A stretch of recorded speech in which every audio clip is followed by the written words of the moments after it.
Well, I'm going to say, hey, I'm bringing on a marketing expert, and then I'm going to let Cody do his little spiel. Well, but you don't like, hey, I'm Jacob with Scooters Lawn Care? Okay. Okay. All right. Don't say nothing. I'm not doing my whole spiel. Hey, I'm here doing some things. Woo! Let's do this. Hey everyone, I'm Jacob with Scooters Lawn Care, and today we are bringing on a really close friend of mine who is truly a marketing expert to bring some value to you so you can understand a little bit more about how important it is to market and really build your brand. So without further ado, Cody, introduce yourself. Hey, I'm Cody Owen, the founder and lead doer of things here at Lightspeed Social Agency. We are a pretty new in the last year lawn care, landscaping, residential maid service marketing agency. We only work with home service businesses. I've been working with lawn care and home service businesses for the last just over 5 years. And I just noticed that no one was helping these people in the way that I thought marketing needed to happen for the lawn care and landscaping industry. And so I just dove in and found people that needed that kind of help. And we've been providing it for a year now. That's awesome. Well, like I said, he's a very close friend of mine. He is truly an expert. And this is going to be a really, really good video to watch all of, because you're going to get so much helpful value out of this, little nuggets about marketing and the expert things you can do to really grow your business. So let's just get right into it. First kind of note I had that I wanted to ask you about is, what's the importance of building a brand in a landscape company? Because you always hear this, branding, building a brand. How big of a deal is that for your company overall? It is transitional for a company to go from we provide this service to we are known for providing this service. And that is that point where you go from just being some guys with some trucks to being a brand. And that is invaluable to a landscaping company, because the big projects that you guys do, there's a lot of competition to even get the bid for that kind of job. So when you become known for doing that kind of work, you become top of mind for people when they're considering a project like that. And there's a really good chance that if they already know your name and they know that someone down the street worked with you or a friend at work worked with you, they may not even get a bid from anyone else to do their project because they know who you are.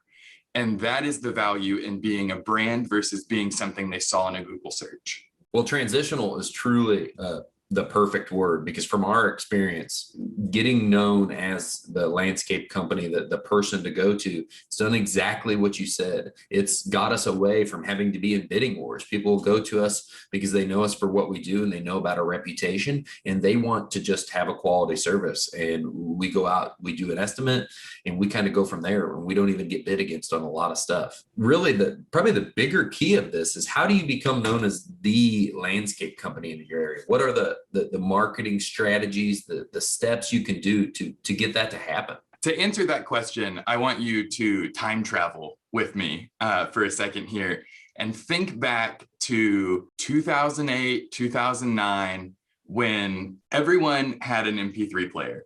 Mm-hmm. Even if you and this might be dating myself a little bit as a millennial, because that's a point when people had cell phones, but everyone had an MP3 player. But regardless of what MP3 player you had, it was an iPod.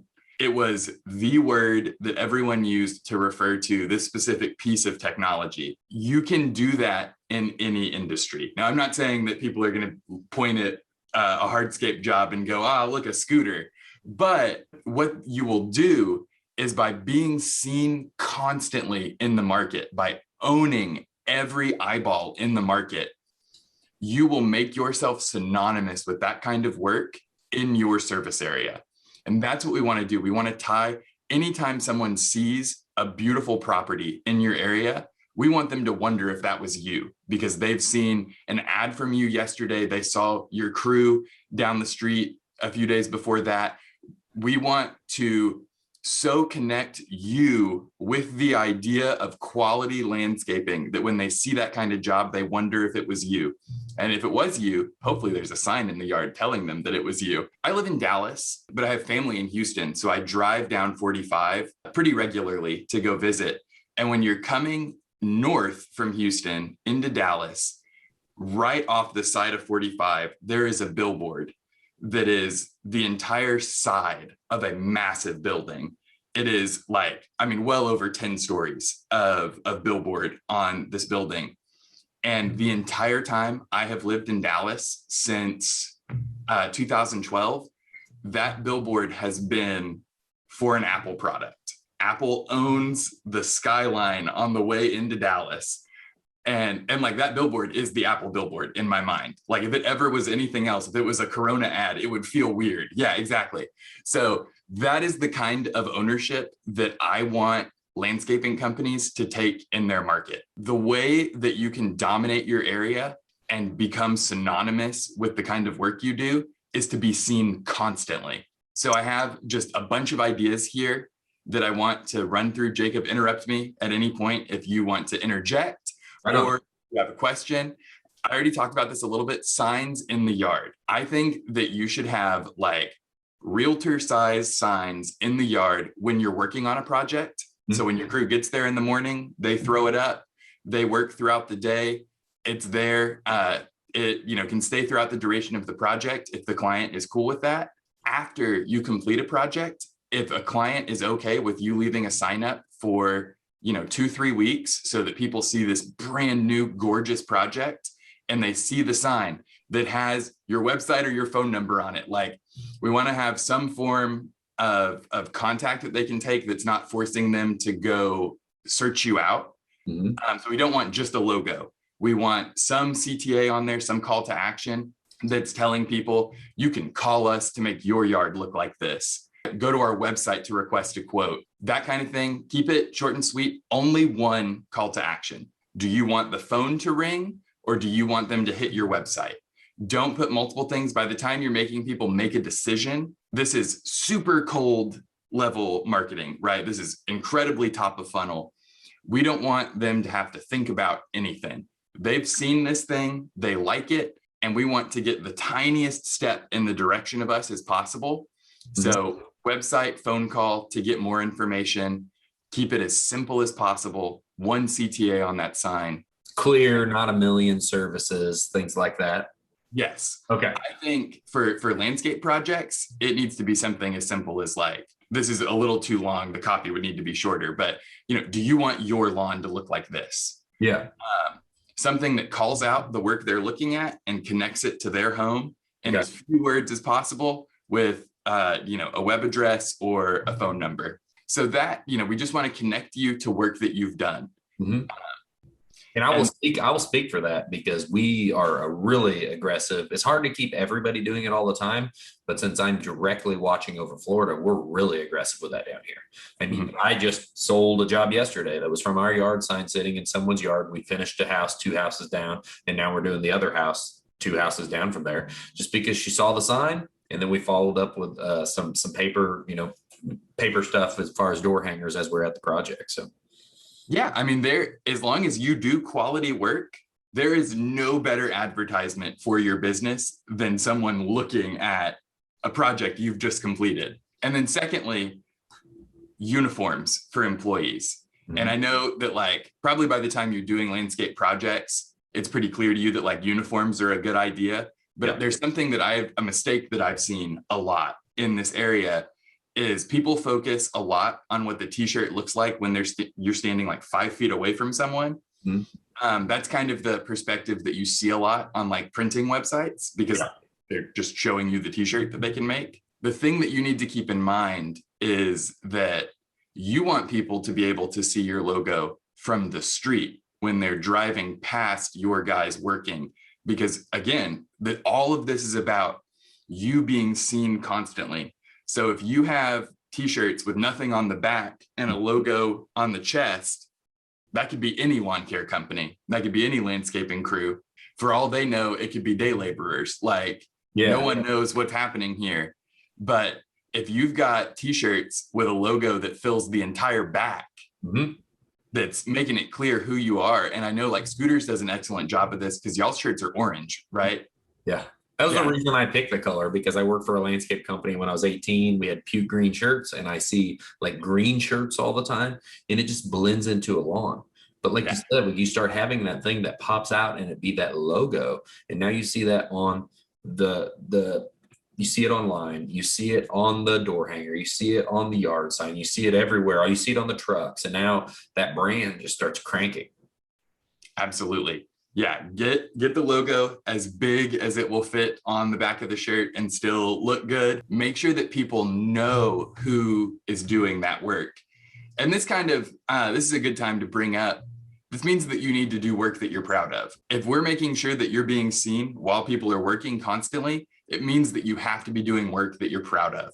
The end product has to be something that you want to put a sign in front of for potential customers to see.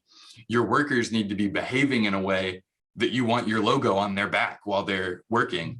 So you mean shirts need to be on the whole time? I would assume that. I am totally joking, because it drives me insane when I see landscape companies that do that. I mean, I've let someone go in their first 4 days because they made the decision to do that on a property. And I'm like, I don't want to see the rest of the decisions.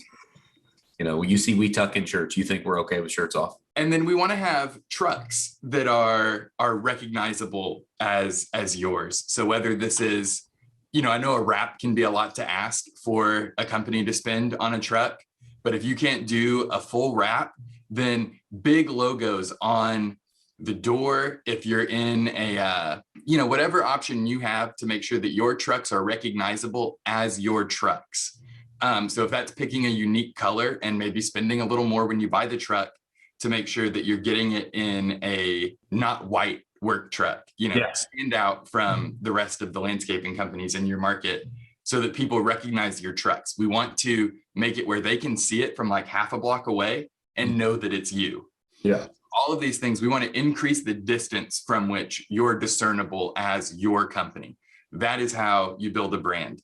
I don't want to keep using Apple as an example because it's a great example of building a brand though. So just burn it down. Yeah. It's $1 trillion company. They did something right. You can see an Apple store a third of a mile away and know that it's an Apple store. Like they look very, very different.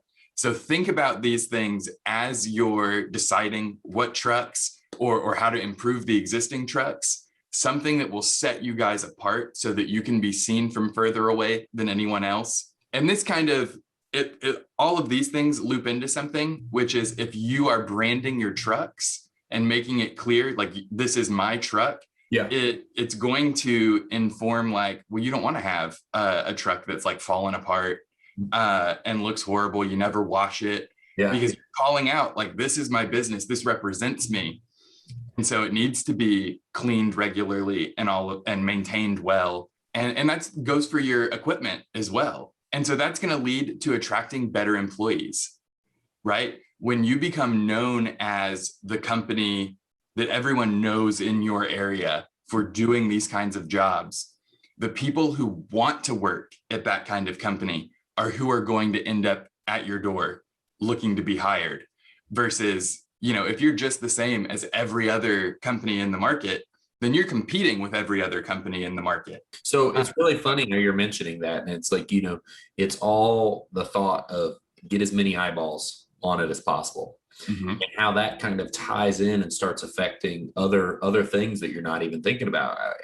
When we started talking about branding, it was just about growing your company from a sales aspect. But as this conversation evolved, the more eyes that are on it, the more people that see it, these people are sharing with others that this company's doing something right because it's everywhere. You see it everywhere. You see it on the market. You see it on the truck. You see it on the shirts. And then that has the spin-off of drawing in people who want to work for a company that's well marketed that way, or more people know that that's a potential company to go to and apply for a job. Yeah. Yeah. I mean, if you work for a landscape company and you're, not treated very well, the equipment's always breaking down, and the company that you see when you're out in the truck working, they have nice trucks, they have good uniforms, it always looks, the grass always looks greener. So every company has problems. I'm not telling you to create a perfect company, but the grass always looks greener. So if you're the one they're seeing all the time, you're who they're going to look for when they're looking for a position. Everything you do to build your brand is going to help every aspect of your business. There's something I want to talk about here. So I know everyone knows about 5 arounds or 9 arounds, the idea that you leave a flyer or knock on the door of the houses around the project that you're working on. Yeah. I can tell you that, so for the last 18 months, I've been working from home.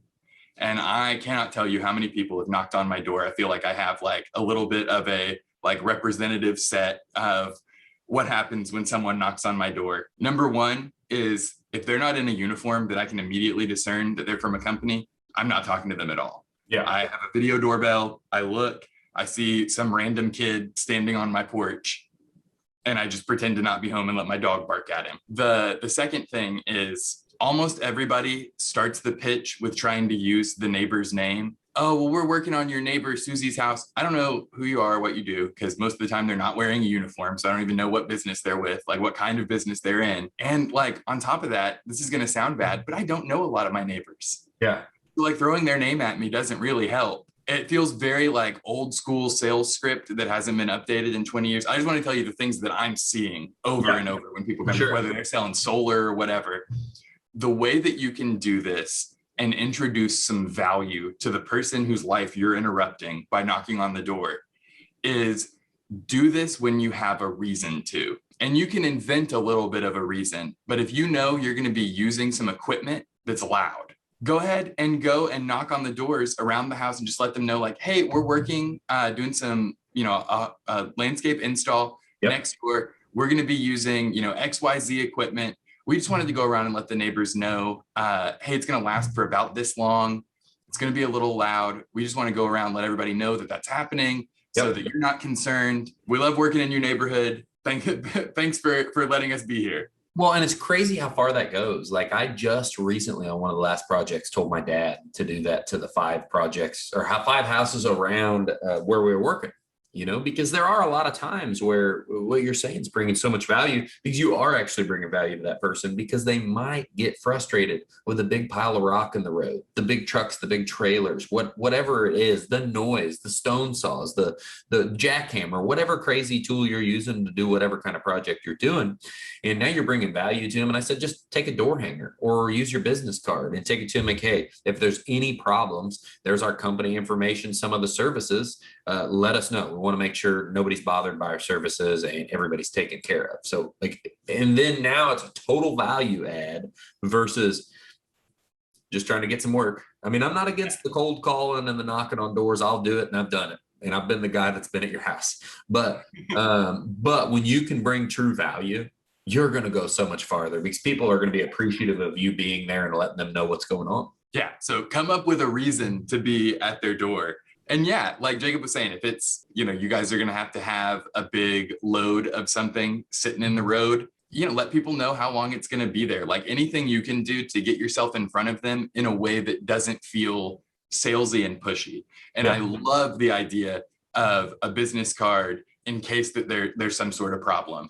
That is a perfect way to slip your business card into their hand, get your logo in front of them one more time in a way that doesn't feel like you're being pushy. And then this brings us to, first, I'm gonna close this door.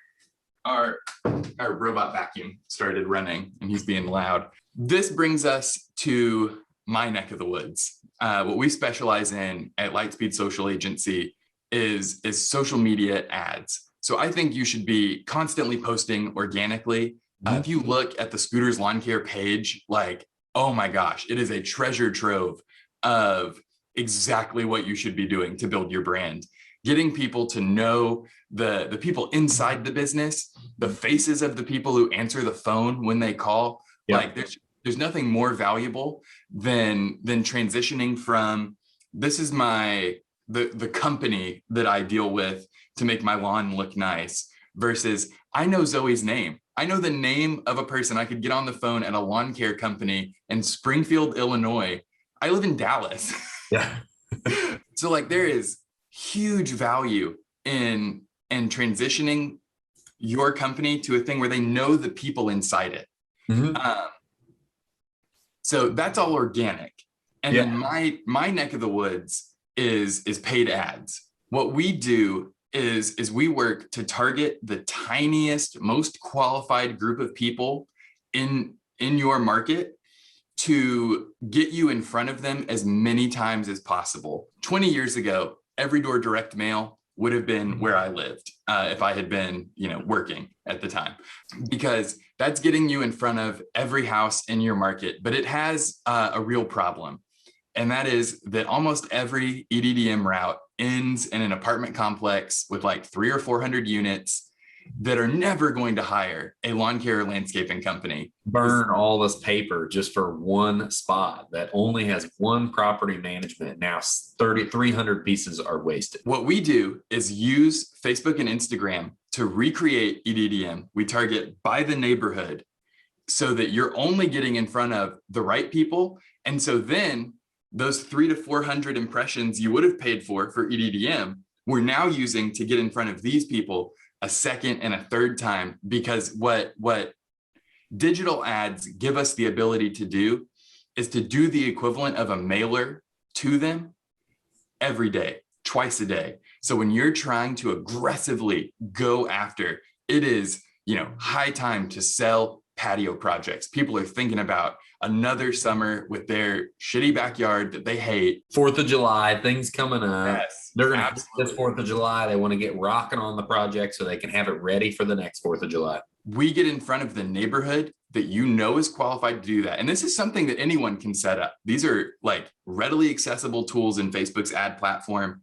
You go in, you set up the targeting for the neighborhoods you want to go after, and you push ads hard at those neighborhoods. We're giving you one more area where they're seeing you. So you're doing all of these things in the real world to be seen and to be known. And then you have to follow that up by being in the digital space and being in front of people as much as possible there as you can without becoming, obnoxious. Yeah. Can you speak on, so you're saying you target these areas, and I've always heard a lot about it and a lot about how strong Facebook is, but what else can you really hone in? I think that's a really cool topic and to learn about is what else can you really hone in on besides just the area? How tight, how niche down, how ideal client can you really get on Facebook? One thing that I think is a unique spot for home service businesses in particular is that one of the biggest indicators of like socioeconomic status is the neighborhood that somebody lives in. Mm-hmm. So there are so many factors that go into buying a home that's qualified for your services, the kind of neighborhoods you want to work in. Like a lot of that targeting, we can just physically, we get a lot of that interest-based targeting, but you can do basically anything. Not to overpromise there, but you can absolutely work off of affinity targeting on Facebook to focus on higher income clients, all sorts of interest targeting. If I know a lot of lawn care and landscaping companies know that their first point of contact with a homeowner is with the woman of the home. Mm-hmm. That a lot of times that is the first person that's going to touch base with them, and you might end up negotiating with a husband down the line, or the husband has input into the project. But you can run your ads specifically at 30 to 55 women who live in your target area. Yeah. My goal at every point in the Facebook marketing process is to get your audience as tight as possible, where Facebook will still run the ad, so that instead of spending money to go in front of as many people as possible, we're getting in front of the right people over and over and over again. Yeah. Because it takes, 8 to 10, 12 touches to close a sale. You want as many of those as possible to be, they saw a uniform, they saw a truck, they saw a yard sign, they saw 3 ads on Facebook. By the time they're calling you, they're almost there. They're almost ready to close that deal. I think that's really cool, because that's the thing right there. Honestly, guys, Cody does all of our targeted advertising, so plug. That is why I hired someone, because I knew, and I know there's other people that are aggressive marketers, but we've always been aggressive with how much money we've spent on marketing. I've always been very, very heavy, whether it was comfortable or not. If I didn't feel like I had the money, I spent the money anyway. I came up with a way to spend the money. And what I've learned over the years is a lot of that was okay with our branding. We did a really good job of branding, because that's real long-term and hard to justify what the ROI on. And getting known is definitely, there's an ROI to that. But where I drop the ball is where Cody comes in and picks up the pieces and makes it perfect. And that is actually spending your dollars efficiently instead of just blasting money out there. And that's what we did. We blasted money out there on Facebook. I blasted money out there on AdWords. Those two tools are so powerful that I knew I had to be involved. And that's why I was so happy when, Cody started doing this, that he was the go-to guy to make sure, now I want to spend more money to get more people, but now I know it's going to the right people. Let's get a hit list of neighborhoods and let's work down it and hit everybody that we can. One thing I want to talk about, because there's a lot of fear and uncertainty around recent changes Facebook has made to its ad platform. If you've logged into the ads platform at any point in the last 6 months, Facebook is like ringing every alarm bell they can, screaming from the rafters that Apple's going to kill Facebook ads and it's all over. And the changes have rolled out and nothing has changed that affects our people, right? The kind of targeting that we're doing is not dependent on what Apple is trying to prevent happening with tracking. It has a lot to do with cookie traffic on websites, pixel traffic in Facebook's terms. That is such a tiny amount of what I think lawn care and landscaping companies should be doing. I think it's super valuable to retarget traffic from your website. That was going to be one of my next questions, was retargeting. So keep going with what you're going with. I want to know more. I think it's very important. It represents a very small portion of even the retargeting campaigns that we run for companies like Scooters. We run retargeting campaigns, and this is important. If you're doing this in your business, you need to make sure this is set up this way. You want to be running, your like middle of funnel, get a quote ads, and you want to be retargeting off of any engagement with that ad. Because what the iOS changes affect are anyone who's on a Mac or an iPhone who ends up on your website. That is where these changes take effect. If someone is on their iPhone and they click your Facebook ad, Facebook still knows who clicked that and who's doing that. The changes that were made don't affect that side of it. What Facebook has trouble seeing is people who are on one of those devices, which is arguably, probably the majority of the clients that we're trying to sell to, is when someone hits that website through another avenue. Right. That is where it's harder. Now, it isn't an opt-in. After this change took effect, the next time somebody opened Facebook or Instagram, they were asked if they wanted to give permission. So some small percentage of people, clicked to allow. They didn't even read it. And they were just like, bleh. So that audience of people is still fully visible. Anyone who's not using an iPhone, maybe they use a, Windows PC for work, and that's where they're browsing Facebook because that's what people do at work. We're not losing everything there. And all of the retargeting that you're running off of engagement with Facebook ads will still work. I would just make sure that your retargeting campaigns are set up to retarget based off any engagement with your Facebook ads. And that is not the default when people set up retargeting campaigns. They're usually thinking about the thing that was the closest to what they wanted, which is someone hitting their website and getting a quote. So we want to make sure we've got those little lower level tasks are getting us retargeted. But yeah, these changes are not as earth shattering as Facebook makes them out to be. They are really devastating for e-commerce businesses. Yeah. You run a dropship Shopify store. This is absolutely terrifying. For lawn care and landscaping companies, we're usually not doing intense affinity targeting or weird retargeting based on they hit this website that I own. I want to push ads from this other website that I also own. We're not doing any of that weird stuff. And honestly, a lot of it is shady, and it's why Apple is pushing privacy measures there. We're not doing any of that. So we don't have those same concerns. But I've gotten a lot of questions about that. So I wanted to, if I'm in a public forum and have the opportunity to address it, I want to talk about it.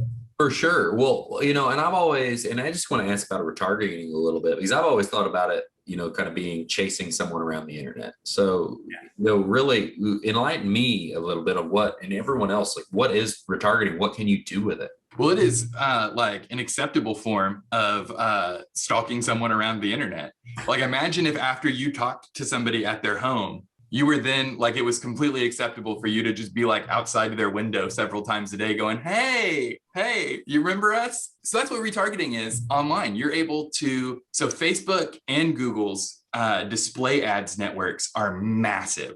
There are so many websites and apps that you don't even realize this ad is hitting me because of my Facebook account, because of my Google account, because it's just some unrelated company that is selling their ad space to Facebook or Google, which means that, like, you know, when it's 1 o'clock in the morning and they're playing a little Candy Crush on their phone instead of sleeping, your ad is what's going to pop up at the bottom there. I think like Candy Crush uses like Google's display network, but there are a bunch of games that use Facebook's display network. You're everywhere they go on the internet. There are a ton of websites that people hit all the time that are using either of those display networks. But on top of that, you know, people spend a lot of their time on Facebook, on Instagram, and then you're there every time they hit that place too. It's constantly keeping you top of mind until they make a buying decision. Yeah, just the thought of being able to continue showing up, because what we've already talked about is that you want to keep being seen over and over and over, you know, 12 touches, 8 touches, 10 touches, 12 touches. The more times you're seen, eventually you are potentially going to sell something, or you're going to get recommended or noticed or just thought about when the conversation comes up, because it's been in front of you so often. So whether you're paying attention to it or not, it's there. Yeah, these are cost-effective ways to broadcast the widest net that you can that makes sense. Yeah. Right.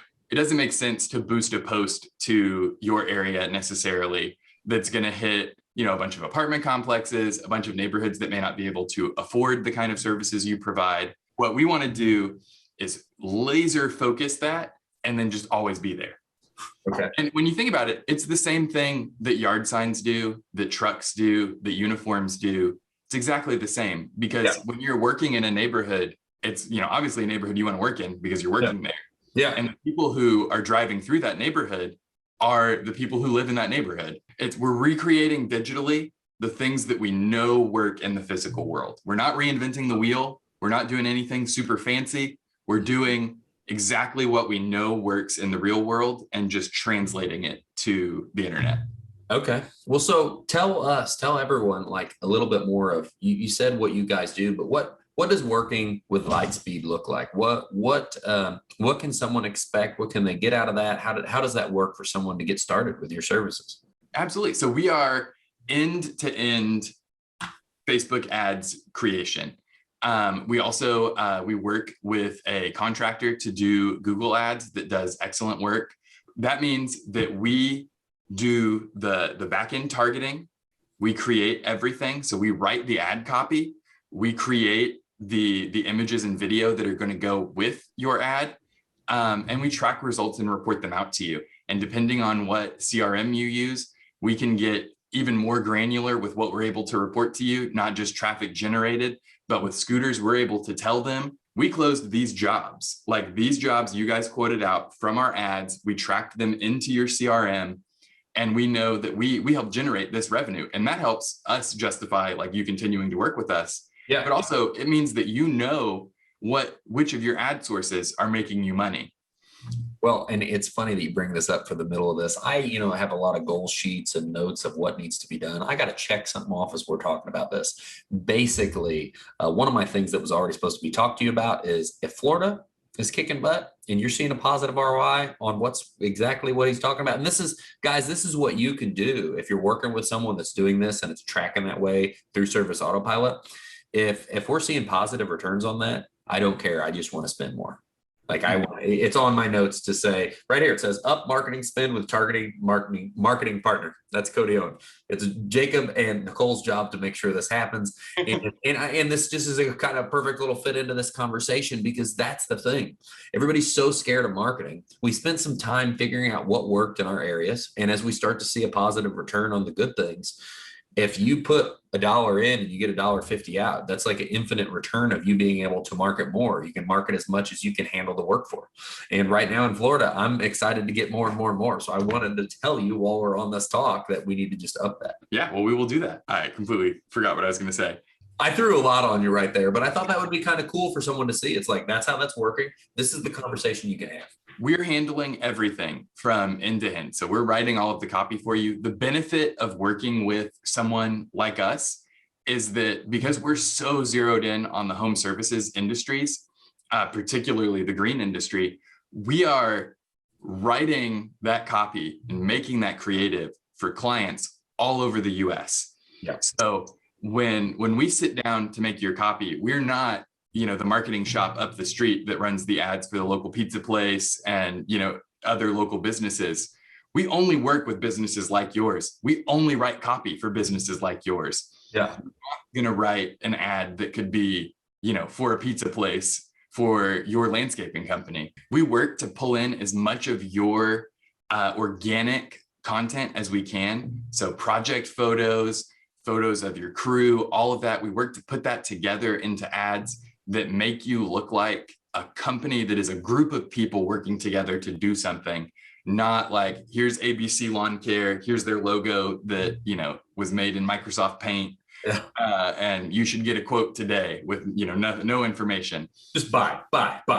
Yes, exactly. Yeah. And so with companies like Scooters, we're able to run more experimental stuff that is about, just putting value out into these neighborhoods. The neighborhoods that we've been targeting with you guys, we've been in for over a year now, I think pushing like 18 months. So we've been constantly in front of these people this whole time, but we've been changing what we're putting in front of them, rotating things out seasonally, making things make sense, running lead magnets that are about, having an outdoor movie night with your family, things that are adjacent to the projects that you do that get people thinking about their outdoor spaces. Yeah, so all of that stuff comes together. We're working with so many smart people that are forward thinking about marketing, like Jacob and Nicole, that we're producing stuff that is awesome, but is not like what anybody else in your market is doing. There's a lot of tendency in the market now to want to shop local. You want to work with a business that's not, true green. Yeah. You want to work with people that you can feel like, when I have a problem, I'm not going to hit a phone tree and have to go through 10 different robots to get help. If my lawn looks to the person, if my sprinkler's broken, I don't want to have to deal with whatever, I think Brightview's only commercial, but whatever Brightview's rigmarole is to get taken care of. I want to call the office at Scooters. I want to talk to Zoe and have her tell me like, hey, we'll have someone out to take care of that, as soon as possible. So we're able to present you as that kind of company, not as this big commercial giant that doesn't conglomerate. Yeah. Yes, exactly. Well, and you're taking it full circle, and I think it's a perfect thing to wrap it up with. Is we've went full circle on how you're talking about branding, making the brand, to how even targeted marketing and what Cody is able to offer, which is amazing for your company, is still wrapping in that brand, creating that brand, seeing that name, making sure that brand is lifted and it's elevated and it's shown in the right light so you can continue to get work because you're creating a connection with the people. People want to help people and they want to work together. Yeah. So if anybody would like to talk to us at Lightspeed about how we can work together, we would love to hear from you and help you grow your business, help you define your brand in the market and in the way that you want to be known. We'll have a link in the description or in the comments where you can hit us up. I would love to talk to you. Perfect. Well, Cody, thank you so much for being on. And yes, everyone, thank you for watching this. I know you got value out of this. Like he said, we'll have that in the description. Leave comments if you've got questions, or, we can help you with whatever possible. But something like this is when I'm talking about hiring a professional because you're wasting your own money because you don't know what you're doing with your own money. This is exactly what I'm talking about. So we'll get the information below. Thank you, everyone, for watching.